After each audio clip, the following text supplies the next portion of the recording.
Quero falar agora sobre a dívida do São Paulo com os atletas, com os próprios jogadores do São Paulo. Essa é uma preocupação grande do torcedor do São Paulo, especialmente às vésperas da decisão. Queria contar para vocês que as dívidas estão praticamente zeradas, informação que me foi confidenciada por uma pessoa super importante do Tricolor. Só para contextualizar, em junho, São Paulo devia 3 meses de direitos de imagem aos atletas. O que são os direitos de imagem? Os clubes de futebol no Brasil pagam, em geral, metade do salário em carteira, registrado, e a outra metade em direito de imagem.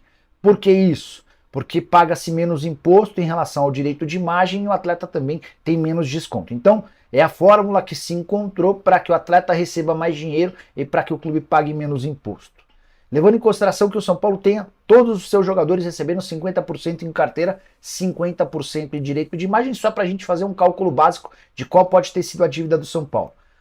O Tricolor tem afirmado que a sua folha hoje gira na casa dos 13, 14 milhões de reais, especialmente depois das chegadas do Rames e do Lucas Moura. Vamos trabalhar com 14 milhões. Se metade dessa folha equivale ao valor do direito de imagem, eram 7 milhões de reais de pendência. 7 vezes 3, estamos falando de 21 milhões de reais. São Paulo chegou em algum momento a dever para os seus atletas 21 milhões de reais.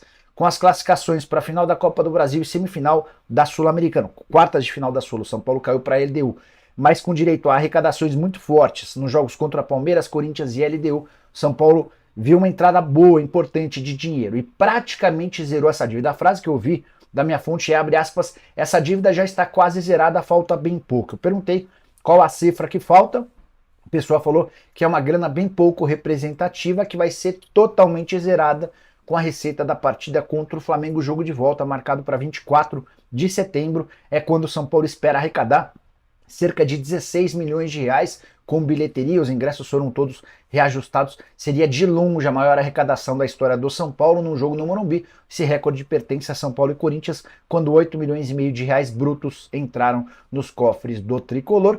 Boa notícia para o São Paulo, que vai para as finais da Copa do Brasil sem pendências ou quase sem pendências com seus jogadores.